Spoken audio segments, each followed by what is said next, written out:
create a teacher-centered focus on creativity. It's kind of train-the-trainer program where each institution that's involved has agreed to have a number of, I don't like the term trainers, but anyway, trainers or facilitators trained in the professional learning program. And then they are going to work with 200 pre-service and or in-service teachers on basically facilitating the program. What we're going to do today is just get a little taste of some of the work that we've been doing and we're planning to do. So this, what you've got from my colleagues, is a case study. So the objectives of our session are to learn a little bit more about the PLP, talk about what creativity looks like in a subject-specific setting. So in this case, we're looking at energy, grade 8 science. And we want to explore how teaching and learning for creativity can be strengthened. So we haven't given you the best example. It's not a perfect example. It's not a perfect case study of what creativity should look like. So what we'd like you to do is working with 2 or 3 people in groups, go through the case study and identify where you see creativity happening. So you can either underline or circle or whatever. And then there are 4 questions at the bottom of the case study. You can answer those, and then we'll facilitate a plenary session with everybody at the end. We won't have time for every group to report, but we'll just have a general conversation. Great. So if you need anything, if you haven't got that, or if you need a pen, please come up. And I'm going to find out the timing. Okay. So go ahead.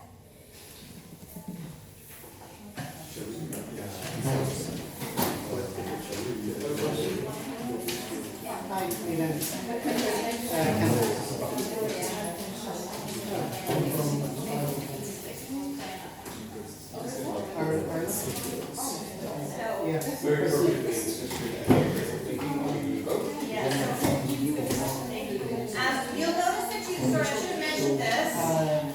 You'll notice you also got the general rubrics that Stefan mentioned in his talk before lunch. You can just focus on creativity and don't have time, but if you get through that, then you can move to critical thinking. But since the summit is about creativity, we'll do that first. See, no, these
trying to get us back on a little bit of track, so we're shaving a little bit of time off.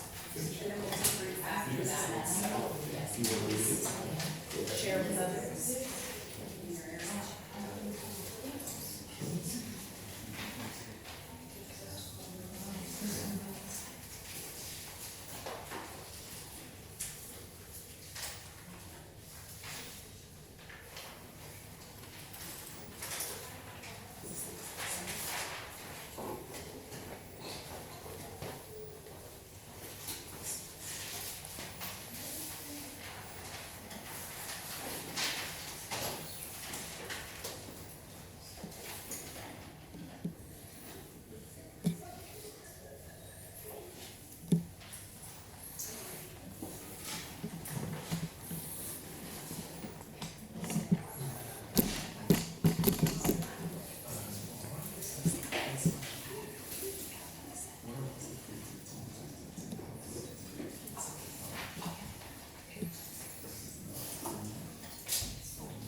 And the password.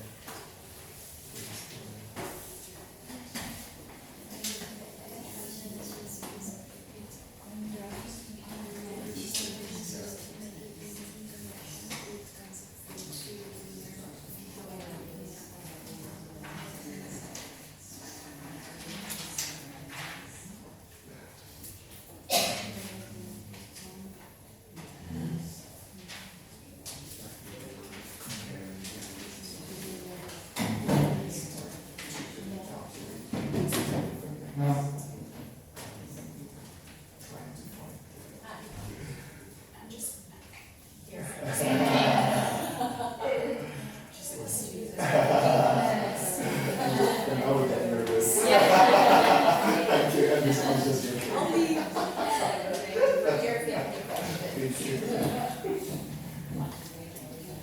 Yes. Comparing, analyzing.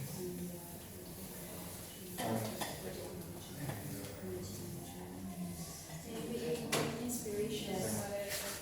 Experience in Oh, yeah.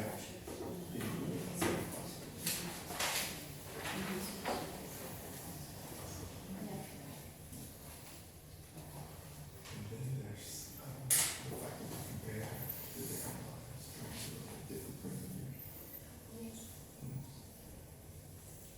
models, trying to look at different points of view. Yeah. Great. And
So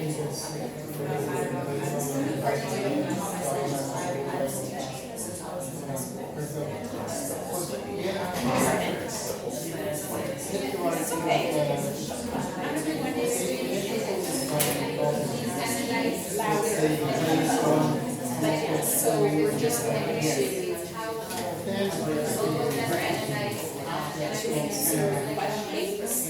so where is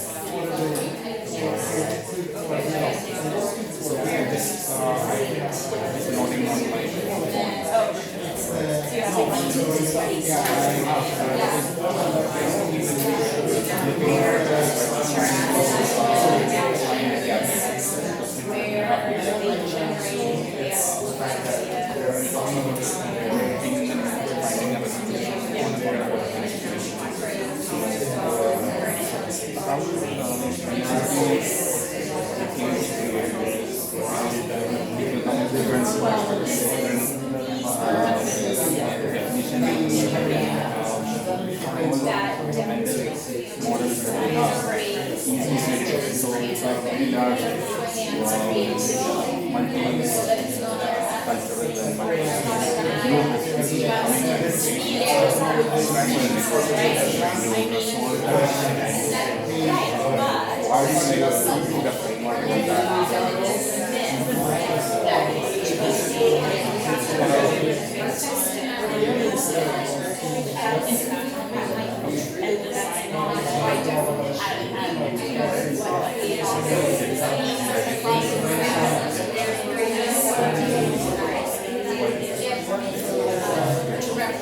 So that means we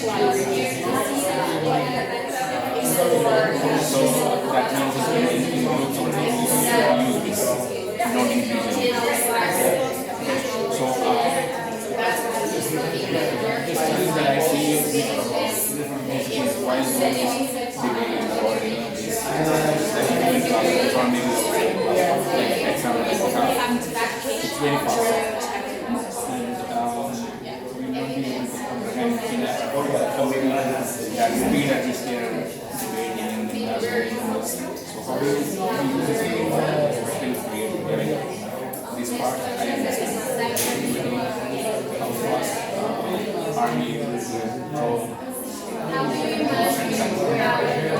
put a score.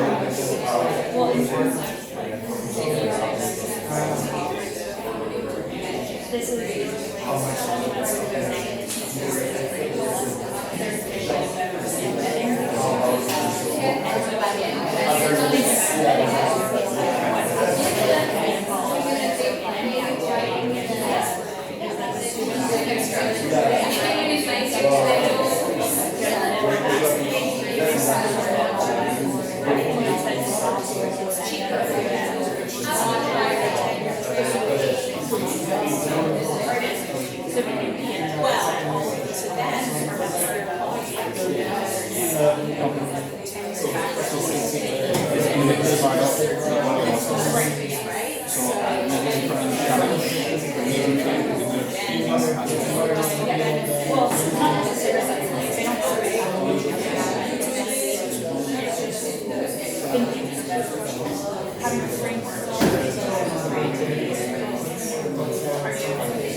So I think you know the framework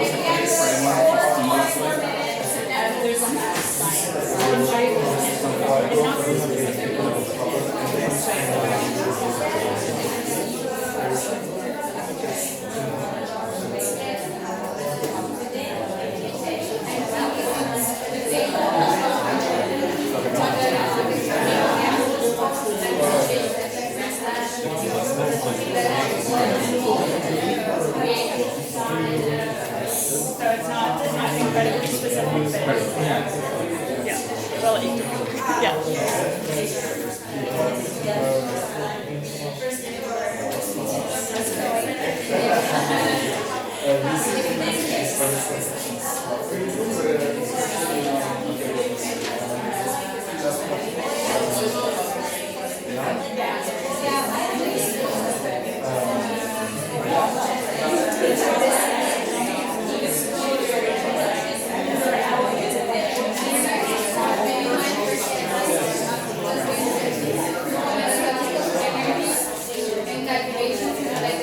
Just like the grade tens. Don't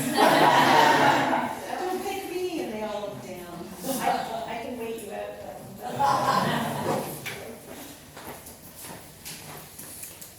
So just one, like what's one element of creativity that you found?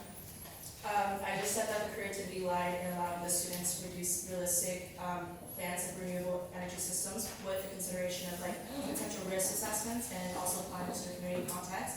And we were very practical with subject knowledge of foundational concepts such as national grid, power station, and also practice skills like applying their thinking to the efficiency calculations. Awesome. So, did you use any particular criterion? I think it's like doing, that's part of the creativity that was shown, and also reflecting. Imagining as well with brainstorming.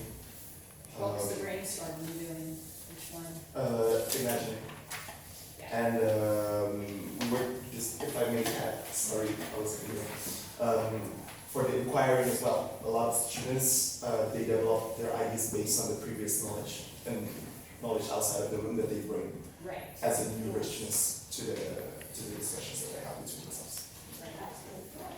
I was impressed that they use as several people have said in education, they use brainstorming as priming rather than ideation. The ideation happened the next step. But I thought that was a really good use.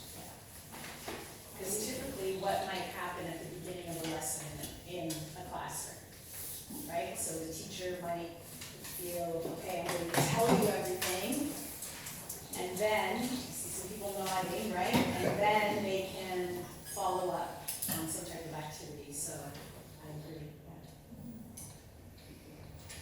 yeah. Any of the other parts of the rubric? Thomas, did you see that one?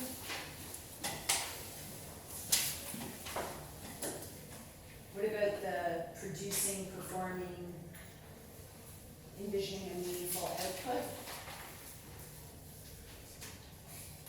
Yeah, if I may, the way they put out the outputs, the recommendations, the diagram that they put out, all of the discussion, the debate, the disagreements they have between themselves, the collection of evidence, the counter arguments between each other, and last on the rubric and for the reflecting. We really like the phrase from Abby, where she said, "I realize how many things that you have to think about." And the last phrase as well is about making choices. It kind of wraps up the whole exercise more than just the project itself, but like reflecting and analyzing on the whole process of the case study that we did.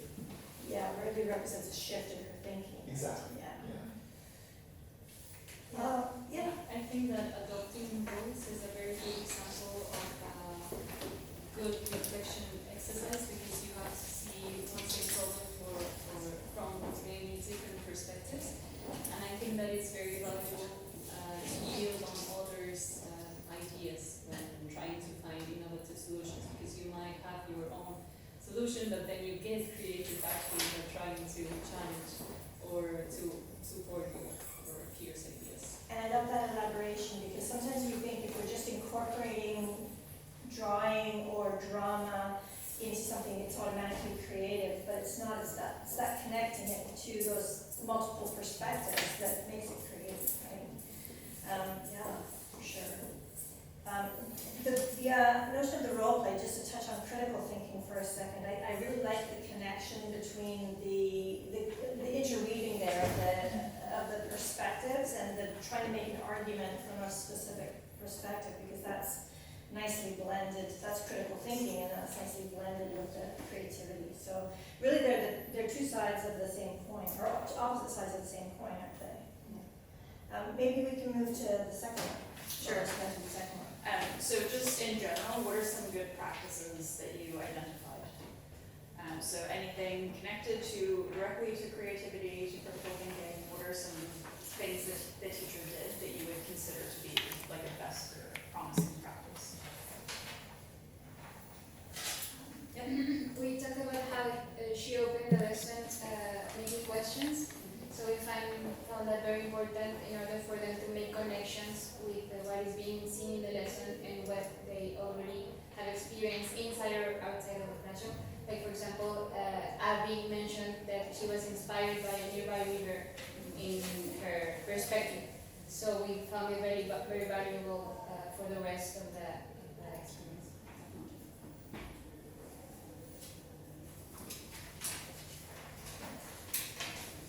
I'm also going to open this up to, I know this isn't a question, but something that came up yesterday, because we did this activity yesterday, was we actually had quite a few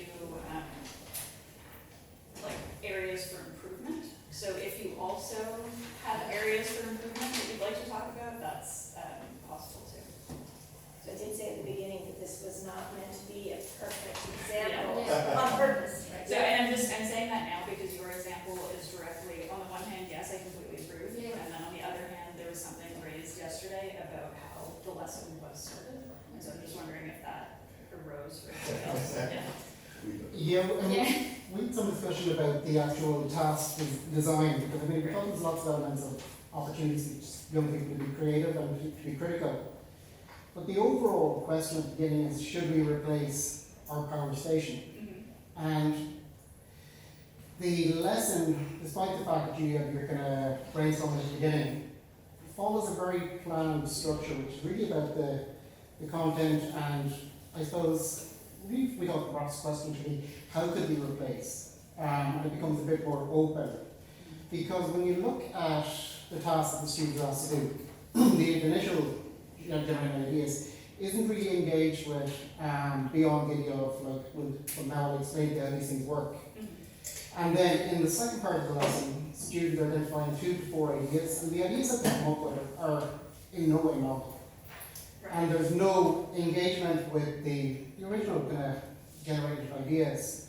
And I just think that there are little kind of opportunities for students to be creative and to be critical are present throughout this, but the actual lesson itself isn't engaging with those in any rich or meaningful way. It's following a very clear structure. There's a rich activity at the end, yes, but that structure is determined by the teacher, and it's very much about the content and working with, does this meet all the energy needs of the community? Not about what are the opportunities, why do we need these things, and I think there's opportunity to make it a creative, open lesson. So your question at the end, like, why do we need this? That was something that was brought up yesterday, is do we even need to replace the generators? Like, what is the first question that really should be asked here? Not how do we replace them, but does it need to be replaced? And if so, like, what are the actual energy needs of the community? How are we collecting this information? So if we're following like the design thinking or the engineering design process, empathizing with the actual needs of the community is really the most important. That's the one thing that we noticed as well, because we found that the questions, even though it's good to put the context, it's a little bit too narrowing. We're giving a little bit more, how can we say, quote unquote, evidence-based things instead of trying to understand really what's the problem. Yeah, we brought that up yesterday. There was a lot of discussion.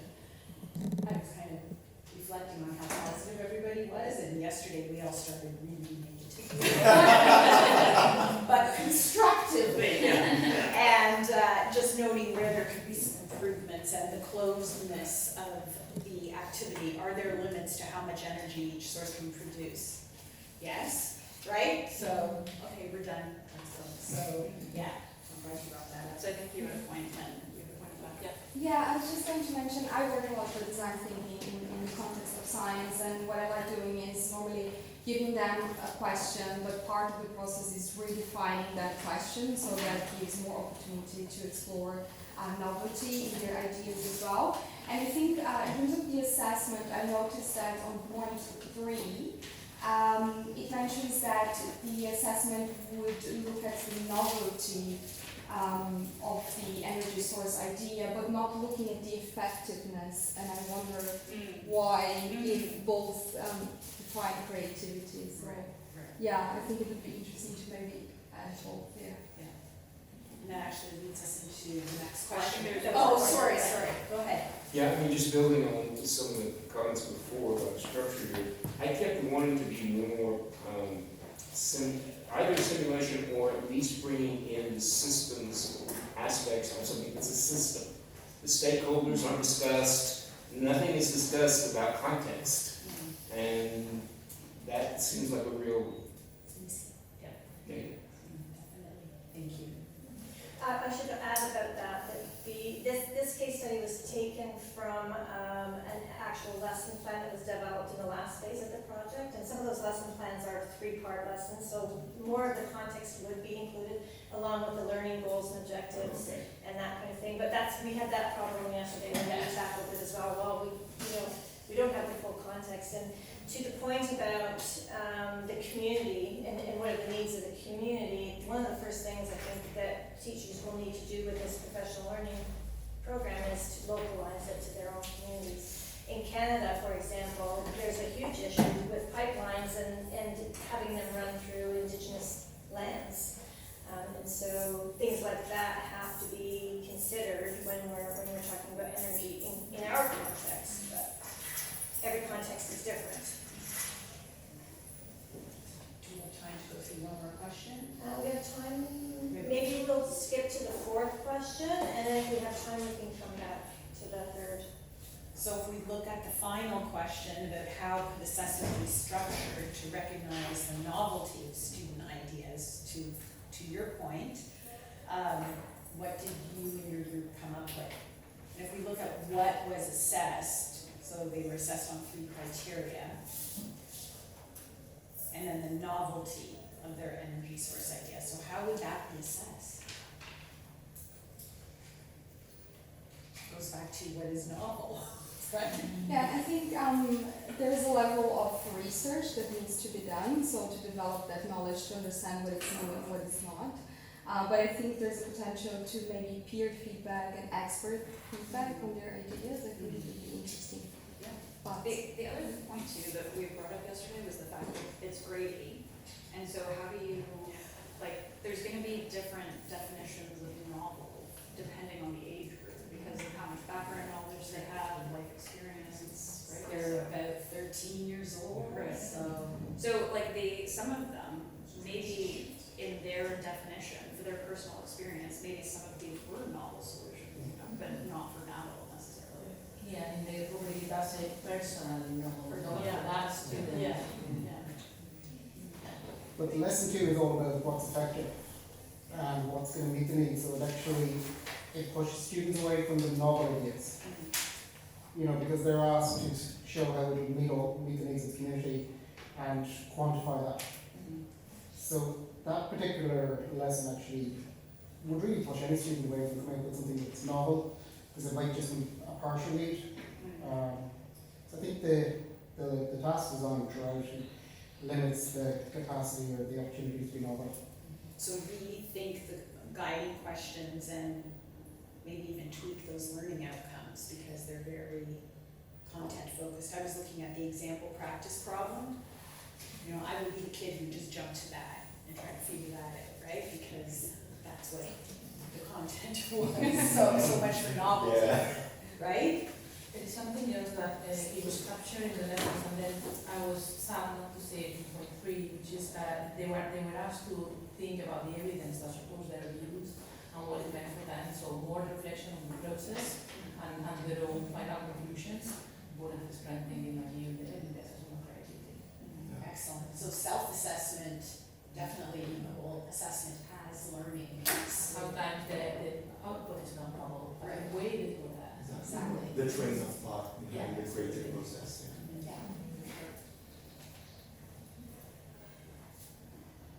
Anything else?